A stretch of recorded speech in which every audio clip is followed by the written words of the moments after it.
ಆತ್ಮೀಯ ಬಂಧುಗಳೇ, ಶ್ರೀರಾಮಚರಿತ ಮಾನಸ ಅರಣ್ಯಕಾಂಡ, ಇದರಿಂದ ಚೌಪಾಯಿಗಳು ಮತ್ತೆ ದೋಹೆಯನ್ನ ತಿಳ್ಕೊಳ್ಳೋಣ. ತಬು ಮುನಿ ಹೃದಯ ಧೀರ್ ಧರಿ ಗಹಿ ಪದ ಬಾರಹಿ ಬಾರ ನಿಜ ಆಶ್ರಮ ಪ್ರಭು ಆನಿ ಕರಿ ಪೂಜಾ ವಿವಿಧ ಪ್ರಕಾರ ಕಹ ಮುನಿ ಪ್ರಭು ಸುನು ಬಿನತಿ ಮೋರಿ अस्तुति करौ कवन विधि तोरी महिमा अमित मोरी मति थोरी रबी सन्मुख खद्योत अंजोरी श्याम ताम रस दाम शरीर जटा मुकुट परिधन मुनि चीर पाणी चाप शर कटी तुणीर नौमी निरंतर श्री रघुबीर मोह विपिन घन दहन कृशानुः संत सरोरुह कानन भानुः निसिचर करी वरुथ मृगराजः त्रातु सदा नो भव खग बाजः अरुण नयन राजीव सुवेशम सीता नयन चकोर निशेषम हर हृदि मानस बाल मराल नौमी राम उर बाहु विशाल संशय सर्प ग्रसन उर्गादः शमन सुकर्कश तर्क विषादः भव भंजन रंजन सुरयूथः त्रातु सदा नो कृपा वरूथः निर्गुण सगुण विषम समरूपम ज्ञान गिरा गोतीत मनूपम अमल मखिल मन वध्यम पारम नौमी राम भंजन महिभारम सुवेशम निशेषम मरालम विशालम शरीरम मुनिचीरम ತುಣೀರಂ ಶ್ರೀ ರಘುವೀರಂ. ಇವು ಚೌಪಾಯಿಗಳು ಮತ್ತೆ ದೋಹೆ. ಈಗ ಇದರ ಅರ್ಥವನ್ನ ತಿಳ್ಕೊಳ್ಳೋದಕ್ಕೆ ಪ್ರಯತ್ನ ಮಾಡೋಣ. ಇಲ್ಲಿ ತುಳಸಿದಾಸರು ಹೇಳ್ತಾರೆ, ರಾಮ ಬಂದಾಗ ಸುತೀಕ್ಷ್ಣ ಮುನಿಗಳು ಪ್ರೀತಿಯಲ್ಲಿ ತಲ್ಲೀನರಾಗಿದ್ರು. ರಾಮ ಅವರನ್ನ ಆಲಿಂಗನೆ ಮಾಡಿಕೊಂಡು ಆಮೇಲೆ ಮುನಿ ತನ್ನ ಕಣ್ಣುಗಳಿಂದ ಶ್ರೀರಾಮನ ಮುಖವನ್ನೇ ನೋಡ್ತಾ ಇದ್ರು. ಆಮೇಲೆ ಮುನಿ ಧೈರ್ಯ ತಂದ್ಕೊಂಡು ಪದೇ ಪದೇ ಪ್ರಭು ಪಾದಗಳಿಗೆ ವಂದನೆ ಮಾಡ್ತಾ ಇದ್ರು. ಮತ್ತೆ ಸ್ವಾಮಿಯನ್ನ ತನ್ನ ಆಶ್ರಮಕ್ಕೆ ಕರ್ಕೊಂಡು ಹೋಗಿ ಅನೇಕ ರೀತಿಯಿಂದ ಪೂಜಿಸ್ತಾರೆ. ಆಮೇಲೆ ಅವರು ಪ್ರಾರ್ಥನೆ ಮಾಡ್ಕೊಳ್ತಾರೆ, ಪ್ರಭು ನನ್ನ ಬಿನ್ನಹವನ್ನ ಕೇಳು, ಅಂದ್ರೆ ನನ್ನ ಒಂದು ಪ್ರಾರ್ಥನೆ ಇದೆ, ಕೇಳಿಸ್ಕೋ. ನಾನು ಯಾವ ರೀತಿಯಲ್ಲಿ ನಿನ್ನನ್ನು ಸ್ತುತಿ ಮಾಡಲಿ? ನಿನ್ನ ಮಹಿಮೆ ಅಪಾರವಾಗಿರುವಂಥದ್ದು. ಸೂರ್ಯನ ಎದುರು ಮಿಂಚುಳ ಹೇಗಿರುತ್ತೋ ಹಾಗೆ. ಈಗ ಮಿಂಚುಳ ನೋಡಿದೀವ, ಅದು ಸಣ್ಣದಾಗಿ ಬೆಳಕು ಬರುತ್ತೆ, ಅದು ಓಡಾಡ್ತಾ ಇದ್ದಾಗ. ಅದು ಸೂರ್ಯನ ಮುಂದೆ ಬಂದರೆ ಅದೇನಾದರೂ ಕಾಣಿಸುತ್ತಾ? ಇಲ್ಲ. ಆ ರೀತಿ ನಿನ್ನ ಮಹಿಮೆ ಅನ್ನೋದು ಸೂರ್ಯನ ಹಾಗೆ ಅಪಾರವಾಗಿದೆ. ಆದರೆ ನಾನು ಮಿಂಚುಹುಳು ಥರ, ನಾನೇನಾದರೂ ಅದನ್ನು ಹೇಳಕ್ಕೋದ್ರೆ ಮಿಂಚುಳುವಿನ ಹಾಗೆ ನನ್ನ ಬುದ್ಧಿ ಅಲ್ಪವಾಗಿರುವಂಥದ್ದು.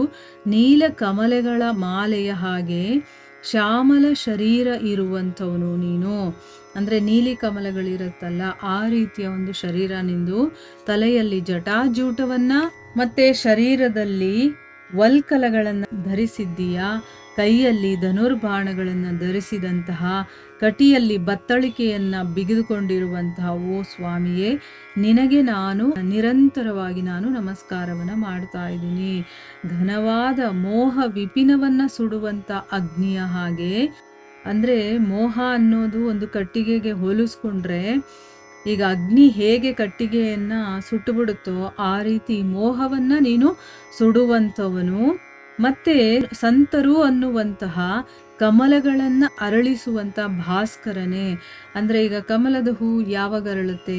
ಸೂರ್ಯ ಉದಯವಾದಾಗ ಮಾತ್ರ ಅದು ಕಮಲದ ಹೂ ಚೆನ್ನಾಗಿ ಅರಳುತ್ತಲ್ಲ. ಆ ರೀತಿ ಸಂತರು ಕಮಲದ ಹೂವಿನ ಹಾಗೆ, ನೀನು ಸೂರ್ಯನ ಹಾಗೆ ಅಂತಂದ್ಬಿಟ್ಟು ಹೇಳ್ತಾ ಇದ್ದಾರೆ. ಆಮೇಲೆ ರಾಕ್ಷಸರು ಅನ್ನುವಂಥ ಆನೆಯ ಸಮೂಹಕ್ಕೆ ಮೃಗರಾಜ ಇದ್ದ ಹಾಗೆ ನೀನು ಬಂದಿದ್ದ ತಕ್ಷಣ ಅವ್ರು ಹೆದರುಕೊಳ್ಬೇಕು, ರಾಕ್ಷಸರು ಹೆದರುಕೊಳ್ತಾರೆ ಅಂತಂದ್ಬಿಟ್ಟು ಹೇಳ್ತಾ ಇರೋದು. ಆಮೇಲೆ ಭವ ಅನ್ನುವಂಥ ಪಕ್ಷಿಗಳನ್ನು ಕೊಲ್ಲುವ ಗಿಡುಗನ ಹಾಗಿದೆಯಾ.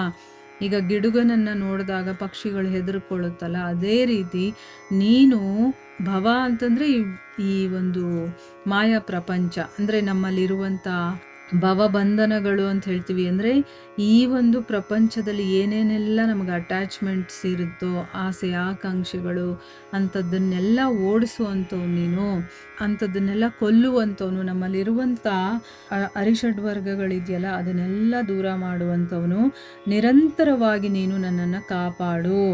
ಆಮೇಲೆ ಕೆಂದಾವರೆಯಂತಿರುವ ಕಣ್ಣುಗಳುಳ್ಳವನೇ, ಸುಂದರ ವೇಷ ಧರಿಸಿದವನೇ, ಸೀತಾನಯನ ಚಕೋರ ಚಂದ್ರನೇ. ಅಂದರೆ ಸೀತಾ ಇಲ್ಲಿ ಚಕೋರ ಪಕ್ಷಿಯಾದರೆ ಚಂದ್ರ ಅವನು ಅಂತ ಹೇಳ್ತಾ ಇರೋದು. ಆಮೇಲೆ ಶಿವನ ಹೃದಯ ರೂಪಿ, ಶಿವನ ಹೃದಯ ಅನ್ನೋದು ಒಂದು ಮಾನಸ ಸರೋವರ, ಅದರಲ್ಲಿ ಸಂಚಾರ ಮಾಡುವಂತಹ ಬಾಲಹಂಸ ನೀನು. ಆಮೇಲೆ ವಿಶಾಲ ವಕ್ಷಸ್ಥಳವನ್ನು ಹೊಂದಿರುವಂಥವನು, ದೀರ್ಘವಾದಂತಹ ಬಾಹುಗಳನ್ನು ಹೊಂದಿರುವಂಥವನು ಶ್ರೀರಾಮಚಂದ್ರ, ನಿನಗೆ ನಾನು ನಮಸ್ಕರಿಸ್ತೀನಿ ಅಂತ ಹೇಳ್ತಾ ಇದ್ದಾರೆ. ಆಮೇಲೆ ಸಂದೇಹ ಅನ್ನುವಂತಹ ಸರ್ಪವನ್ನು ನುಂಗುವಂತಹ ಗರುಡ ನೀನು. ಈಗ ಗರುಡ ಹೇಗೆ ಹಾವನ್ನ ನುಂಗುಬಿಡುತ್ತೋ, ಸಂದೇಹ ಅನ್ನೋದನ್ನ ಭಗವಂತ ನುಂಗುಬಿಡ್ತಾನೆ. ಅಂದರೆ ನಮ್ಮಲ್ಲಿರುವಂಥ ಸಂದೇಹವನ್ನು ದೂರ ಮಾಡ್ತಾನೆ ಅಂತ ಅರ್ಥ. ಆಮೇಲೆ ಕಠೋರ ತರ್ಕದಿಂದ ಉಂಟಾಗುವಂಥ ವಿಷಾದವನ್ನು ಶಮನಗೊಳಿಸುವಂಥವನೇ, ಭವಭಂಜನನೇ, ದೇವತೆಗಳ ಗುಂಪಿಗೆ ಆನಂದವನ್ನು ಕೊಡುವಂಥವನೇ, ಕೃಪಾ ಸಮೂಹನಾದ ಶ್ರೀರಾಮ ಸದಾಕಾಲ ನನ್ನನ್ನು ಕಾಪಾಡು ಅಂತಂದ್ಬಿಟ್ಟು ಕೇಳ್ಕೊಳ್ತಾರೆ. ಆಮೇಲೆ ನಿರ್ಗುಣ, ಸಗುಣ, ವಿಷಮ, ಸಮ ಮೊದಲಾದ ಎಲ್ಲ ಸ್ವರೂಪನೇ. ಅಂದರೆ ನೀನೇ ನಿರ್ಗುಣ, ನೀನೇ ಸಗುಣ, ನೀನೇ ಎಲ್ಲಾನು ಅಂತ ಹೇಳ್ತಾ ಇರೋದು. ಆಮೇಲೆ ಜ್ಞಾನ, ವಾಣಿ ಮತ್ತು ಇಂದ್ರಿಯಗಳಿಗೆ ನೀನು ಅತೀತನಾಗಿದೆಯಾ.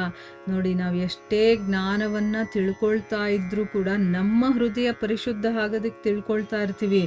ಇದನ್ನೆಲ್ಲ ತಿಳ್ಕೊಂಡಿದ ತಕ್ಷಣ ಭಗವಂತನ ಮುಂದೆ ಬಂದ್ಬಿಡ್ತಾನೆ ಅಂತಲ್ಲ, ಅವನ ಕೃಪೆ ನಮ್ಮ ಮೇಲೆ ಬಿದ್ದಾಗ್ಲೇ ನಾವು ಯಾವಾಗ ಈ ರೀತಿ ಕೆಲಸಗಳನ್ನು ಅವನ ಬಗ್ಗೆ ಕೇಳೋದು, ಅವನ ಬಗ್ಗೆ ಹಾಡೋದು, ಹೊಗಳೋದು ಇದೆಲ್ಲ ಮಾಡ್ತಿರ್ತೀವೋ ಆಗ ನಮ್ಮ ಮೇಲೆ ಅವನಿಗೆ ಕೃಪೆ ಬರುತ್ತೆ. ಮತ್ತು ವಾಣಿಯಿಂದ ಕೂಡ ನಾವು ಅವನನ್ನು ಹೊಗಳೋದಕ್ಕೆ ಸಾಧ್ಯ ಇಲ್ಲ, ಅಷ್ಟು ಅಗಾಧವಾಗಿದೆ ಅವನ ವಿಚಾರ. ಮತ್ತು ಇಂದ್ರಿಯಗಳು, ನಮ್ಮ ಈ ಇಂದ್ರಿಯಗಳಿಂದ ನಾವು ನೋಡೋದಕ್ಕೆ ಸಾಧ್ಯನೇ ಇಲ್ಲ. ಅದಕ್ಕೆ ಭಗವಂತ ದಿವ್ಯ ಇಂದ್ರಿಯಗಳನ್ನು, ದಿವ್ಯ ಚಕ್ಷು ಅಂತ ಹೇಳ್ತಾರಲ್ಲ, ಅದನ್ನು ಕೊಡಬೇಕು. ಅವನ ಕರುಣೆ ಇದ್ದಾಗ, ಅವನ ಕೃಪೆ ಇದ್ದಾಗ ಮಾತ್ರ ನಮಗೆ ಅದು ಸಿಗುವಂಥದ್ದು. ಅದಕ್ಕೆ ಇಲ್ಲಿ ಜ್ಞಾನ, ವಾಣಿ ಮತ್ತು ಇಂದ್ರಿಯಗಳಿಗೆ ಅತೀತನಾಗಿರೋನು ಅಂತ ಹೇಳ್ತಾ ಇರೋದು. ಆಮೇಲೆ ಹೇಳ್ತಾರೆ, ಓ ಅನುಪಮ, ನಿರ್ಮಲ, ಸಂಪೂರ್ಣ ದೋಷರಹಿತನೇ, ಅನಂತನೇ, ಭೂಭಾರವನ್ನು ಇಳಿಸುವಂತಹ ಶ್ರೀರಾಮಚಂದ್ರ, ನಾನು ನಿನಗೆ ನಮಸ್ಕರಿಸ್ತಾ ಇದ್ದೀನಿ ಅಂತಂದ್ಬಿಟ್ಟು ಭಗವಂತನ ಗುಣಗಾನವನ್ನು ಮಾಡ್ತಾ ಅವರು ಪ್ರಾರ್ಥನೆಯನ್ನು ಮಾಡ್ಕೊಳ್ತಾ ಇದ್ದಾರೆ. ಇಲ್ಲಿಗೆ ನಾವು ನಿಲ್ಲಿಸೋಣ. ಹರೇ ಕೃಷ್ಣ.